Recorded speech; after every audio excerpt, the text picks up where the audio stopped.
We will move on to item number 43, which is to receive a presentation by the League of Women Voters of Yolo County. I think we are inviting Lorna Carriveau and Michelle Famula. Please, you'll correct my pronunciation if need be, and thank you. Yeah, it's Famula. Thank you. Good morning. Thank you so much for having us this morning. My name is Michelle Famula, and I'm president of the League of Women Voters of Yolo County. I'm joined by past president of the Woodland League, Lorna Carriveau. And we appreciate this opportunity that you've given us to attend this morning to help familiarize the board with our newly chartered Yolo County League of Women Voters. I know each of you has some familiarity with the League, and some have already worked with us on our new chapter. For those who have not, we're very excited to introduce ourselves.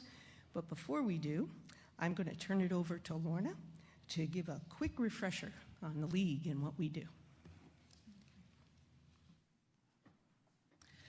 So, what is actually the League of Women Voters? Since its founding in 1920, the League of Women Voters has remained a national, grassroots, nonpartisan, nonprofit organization whose members seek to promote voter participation in our representative democracy.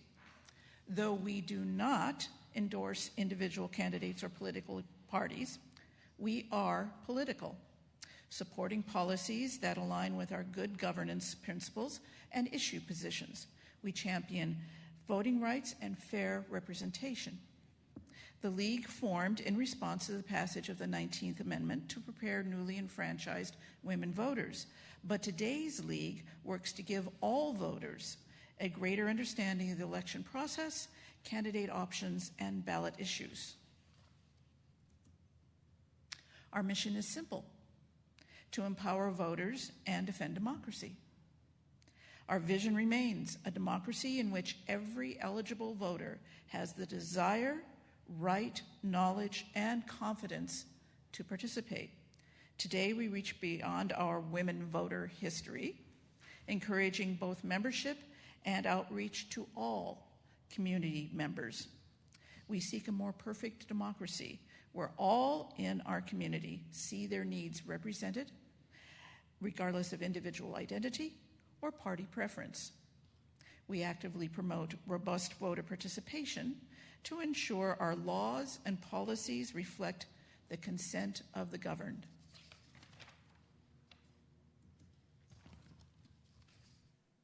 Our National League, League of Women Voters of the United States, has local chapters in all 50 states and the District of Columbia. Our new Yolo County League becomes one of the newest 62 California local chapters by replacing the former Davis and Woodland Leagues. As a county-wide league, we now enroll members throughout Yolo County and outreach our services to all county municipalities and rural communities. In addition to voter registration, candidate forums, and ballot issue education, we offer public policy advocacy to increase voter understanding of important community issues. We restrict our public advocacy to policies, measures, and legislation that aligns with positions adopted after study, member consensus, and board approval. Thank you. At the chapter level, our county league educates voters, promotes voter participation, studies local governance policies, and importantly, we advocate for legislative action and policy improvement. As community collaborators, we partner with county elected officials, such as yourself, government agencies, and local nonpartisan groups to expand community civic engagement and address issues of public concern. Like you, our attention will be on Yolo County. At the individual member level, our members are encouraged to engage politically, independent of their league affiliation, as they see fit. But our bylaws prohibit our president and our voter services director from making any public financial contributions to or taking an active, visible role in any local, statewide, or national political candidate campaigns. Our bylaws and nonpartisan policy also require our members to identify whenever they are speaking for themselves and not the organization. This morning, I'm pleased to share with the board our most recently adopted issue advocacy position, our Yolo County mental health position. After 3 years of study, our advocacy efforts will focus on helping Yolo County voters better understand and value our local mental health resources, a health care issue we know the board is concerned and dedicated to supporting for its importance. By educating voters and the wider community about the importance of countywide understanding of how early intervention, crisis management, and program evaluation play an important role in strengthening our county's mental health response efforts for families and individuals in need. And we are here to help champion those causes that we think will benefit the community and advance the board's interests. In closing, let me say how fortunate we feel to live in a county where leadership is so committed to the well-being of its diverse and engaged population. Our issue priorities for 2025 are focused on continued support for voting rights, voter education, and election participation. We will focus on county mental health resource access, healthcare, housing, climate, and other public services policy development, meeting with community groups and governance councils and boards, such as those represented on this slide. We hope to present to you, as part of our 2025 outreach, active opportunities to advocate for good governing policies in our county and to increase voter engagement to support those. Finally, we just want to thank you all for the opportunity to reintroduce ourselves, and both Lorna and I welcome any questions you may have, and thank you again for having us here today. Thank you so much for your presentation. Yes, Lorna. Yeah, please. I just wanted to mention before we do formally ask those questions, you do have a one-page handout, which I hope you will retain for your own uses to give you a better idea, again, about what all the Yolo County League and the National League are about. And we are very excited about opportunities to work with all of you, because all of you have community residents in your district who have special needs or special desires or are in need of resources that we can provide. So we will be reaching out to you and looking forward to working with you. So, given that, yes, do you have any questions? Thank you again. Colleagues. Maybe just one. First of all, thank you for being here. I know the education piece is incredibly important because nothing is static in the voting world systems that we live in. Very dynamic, and things are changing. And I know there's tremendous value in the statewide ballot measures, educating folks just simply about what they are and what they aren't, because there's so much misinformation, partly by design, to mislead voters around what these initiatives are really about. And I just wondered, do you actively solicit folks to come and do presentations on these ballot measures? And I know that's part of your education system. Or do you pick and choose which ones you want to educate the voters on? Because there's so much confusion, and most folks don't realize how confusing it is until the day before they're about to fill out their ballot, and they realize they don't even know what these things are because they're, by design, very confusing. So. One of the great joys that we have had is the opportunity to present at community events and to hold public forums on ballot issues and candidate forums to help the voting community know who's running, know what their qualifications are as they define them, and know what their priorities are.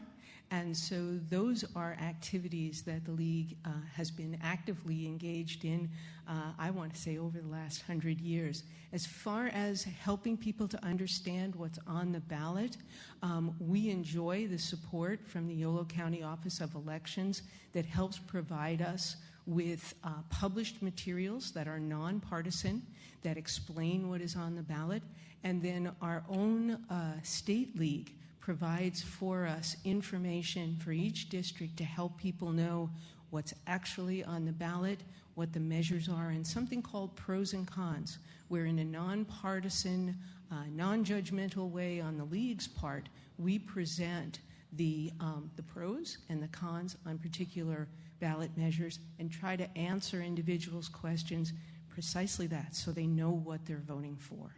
Thank you. Supervisor Allen? Well, my thanks to the League for the work that you've done over the years. And I'm really happy that there was a decision to come together and cover the whole county, because all of Yolo County deserves to have the information and participation. So I support that change, and I'm glad that you are doing that. I did have a question about the ballot presentations, because this is always, because you like to make sure that it's nonpartisan, of course. But in my experience, that if there was only people to represent the pro, that then you didn't have a presentation on it. And so I'm just wondering if there's, because I heard your response to his question, I'm just curious about the decision around that. If you can't find a person, if there's a way to just say about what somebody could say, here's what, in the ballot argument or something, just because I think it's important for people to know what the issues are on the ballot. Okay. Proposition 1, as you will recall, was fairly controversial. It did pass. That was a statewide proposition redirecting some of the mental health activities and resources. And the league, the Davis League, did a pros and cons. It took actually a position itself following the state league's guidance that the state league was against that. So they had experts speaking to in support of against the proposition. The Woodland League took a different view, and it said, we don't know enough yet. So what they did was they had people actually look into what was being said in support of it and what was being said against it. And they presented both positions. So even if we don't take a position for or against a proposition, we can provide neutral information based on the information available at that time. And if I can elaborate just another step to try and go directly to your question. Before the League had taken a position on that particular proposition, we felt it was so important we wanted to offer a pros and cons. And so we reached out and we identified a guest speaker to speak on behalf of the con position. In our effort to identify a guest speaker to speak on behalf of the pro position, we could not identify someone. And so, rather than cancel the pros and cons, we thanked the con position very much for their willingness and said it is a violation of our principles to have one side as an outside speaker and not have the opposing side. And that's when our members looked at the information and they presented it as a neutral forum. Supervisor Frerichs.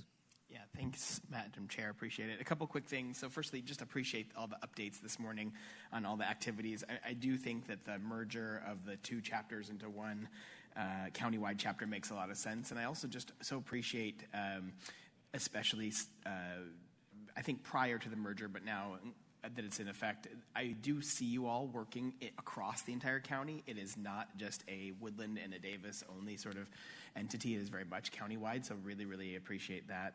I think we're kind of just the right size for having a countywide chapter, and the strength in numbers that both chapters brings to the one chapter, I think really makes a very strong organization.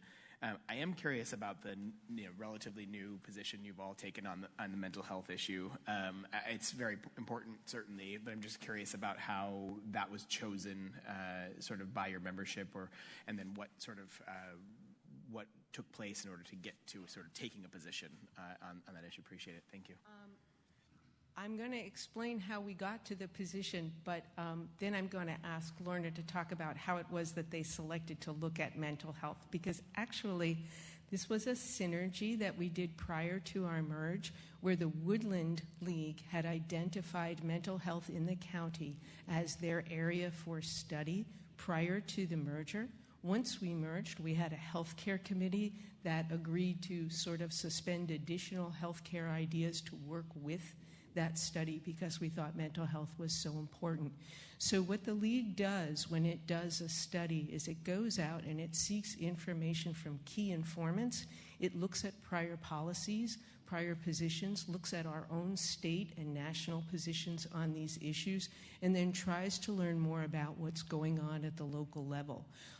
In Woodland initially, and then around the county, we looked at what some of the county resources were. We spoke with individuals such as the executive director of NAMI, such as the director of the Mental Health Public Health Department, some housing individuals, and basically said, how's it going? And are there things that you think could help improve resources for our community residents? And that was when all of them spoke to us about just awareness, not a deficiency of resources as much as a difficulty in awareness and how people recognize what things are aware. And then there are a couple of things that they felt strongly the county could benefit for if it had the resources in the future. The League is all about the future.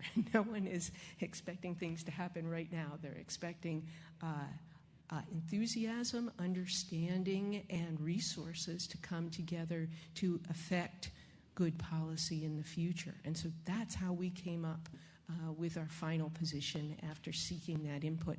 The decision to study the mental health, I'll turn that to Lorna. Okay. So that happened 3 years ago because of the Woodland League. Every year, all leagues must determine a program, basically goals. What are we going to focus on the following year that the membership does vote on at the beginning of the next fiscal year? And so I personally reached out to all of the Woodland League members I could reach and said, here are 4 ideas from the board. Which one would you like? Well, this was 3 years ago, COVID. So health was really important, everyone, top of mind, obviously, and particularly people were concerned about mental health, the concerns about children, access, mental health issues, not just the physical health issues related from COVID, but very, very much so. So it was actually a grassroots. It was our membership who said, this is by far our most important issue. And that's where we focused on. Thanks very much. Appreciate it. Thank you. Supervisor Barajas. Thank you for the presentation. I really appreciate just the update on the merger, the reorganization, and some of the positions that you're looking to take forward. I think for every organization that is nonpartisan, the challenging part of a nonpartisan organization is not having the membership be so slanted a certain way. And I know it's not new. It's not different. It's difficult at times to not have the groupthink mentality. And so my question is, and I speak because of my district. My district, I would say, is purple. Got blue, but there's some red, and I have to work with everybody. So I look at it as a Venn diagram, and anything that's in between that, we're able to work with one another despite the differences. What can you say in regards to your organization trying to recruit more of the conservative, moderate folks into your membership? First of all, let me say that we share the challenge that you share. We are purple, even though we don't call ourselves purple. I guess it's a relatively new term for something that's been around for 100 years. But the very important thing that we stress is that we want our governance to be representative of its constituents, regardless of what direction those constituents take. Clearly, it's hard to not call us a progressive organization. Our founding was to bring in disenfranchised voters to become voters. Pretty progressive idea. But having said that, we believe that the government works best when it hears from everyone that is impacted by the government's action, and we mean everyone. So we think it's extraordinarily important that we champion our nonpartisanship, that we make sure everyone knows we are open to all members and all communities, as we said, independent of identity, independent of party affiliation. We may take positions which a particular party or candidate heavily endorses. It's our challenge to make sure that in taking that position, we are not perceived to be endorsing a particular candidate or a particular party. But you're right, these are tough times, and it's really hard to make sure that people know. Please come talk to us. We welcome all perspectives, regardless of how conservative, regardless of how liberal. We want to hear from all constituents because we want to advocate for all constituents, just like you do. Another fundamental thing we do is we partner with many, many different organizations, and we're always seeking out new partners to table. And at that, during an event that they might have, we're handing out information. How do you register? Do you have problems with registering to vote? If you do, here's what you can do. So we want everyone to vote, period. We don't ask how they would vote. We don't suggest they vote a certain way. We just want everyone to vote. Who is legally eligible to vote? So I think that particular final statement puts us right on the edge of a deep rabbit hole that we could go down, but I don't think we will in this meeting. So I just want to thank you also and underscore your mission, empowering voters, defending democracy. Yeah, somebody's got to do that. Thank you for being the group that promotes that. Your vision, a democracy where every person has the desire, the right, the knowledge, and the confidence to participate. Yeah, that's tending to our democracy right there. Your values, believing in the power of our citizens to create a more perfect democracy where all Americans, regardless of identity or party, see themselves represented. Amen. Let's go. I really just appreciate so much having the opportunity to put all of this into the open air, onto the airwaves, into our ears and our minds. And thank you. Thank you very much.